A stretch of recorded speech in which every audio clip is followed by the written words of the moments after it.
আসসালামু আলাইকুম। সকলকে স্বাগতম আমার ইউটিউব চ্যানেলে। ভাইয়েরা আমার, আমার ছোট্ট একটা ইউটিউব চ্যানেল। এই চ্যানেলের মাধ্যমে আমি আপনাদেরকে বিভিন্ন ভিডিও দিয়ে থাকি। এটা আমার নিজের অভিজ্ঞতা থেকে কিছু, এবং সোশ্যাল মিডিয়া এবং বিভিন্ন বই ঘাটাঘাটি করে আমি আসলে আপনাদের ভিডিও দিয়ে থাকি। ভাইয়েরা আমার, আমার ছোট্ট খামারের ভিডিওগুলো আপনাদের সাথে শেয়ার করি। ভাইয়েরা, আজকের যে ভিডিওটা আমি আপনাদের সাথে শেয়ার করতেছি সেটা হলো ভেড়া কতদিন পশম উৎপাদন করে, মানে ভেড়া কতদিন পশমী হয়।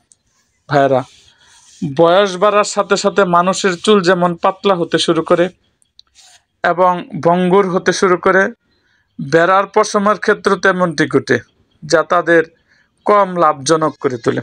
ভাইরা আমার, যারা ভেড়া আসলে পশমের জন্য করে, তাদেরকে এই বয়স বাড়ার সাথে সাথে এটা কম হয় এবং কম লাভজনক করে। পশমের জন্য ব্যবহৃত ভেড়ার বয়স যখন প্রায় 5 বা 6 বছর হয়, তখন সেগুলো এই পশম কম উৎপাদন করে, এবং এটা তখন তারা যারা পশমের জন্য ভেড়া পালন করে তখন তারা ওইটা বিক্রি করে দেয়। এবং এই একটা ভেড়ার আয়ুকাল আসলে 8-9 বছর থাকে। যখন তাদের এই পশম কম উৎপন্ন হয় তারা বিক্রি করে দেয়।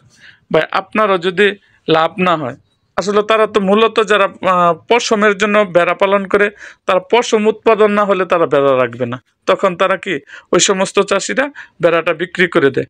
সো আজ এই পর্যন্তই, দেখা হবে অন্য কোনো ভিডিওতে। যারা আমার চ্যানেলের নতুন তারা অবশ্যই আমার চ্যানেলটিকে সাবস্ক্রাইব করুন এবং পাশে থাকা বেল আইকনটি বাজিয়ে দিন।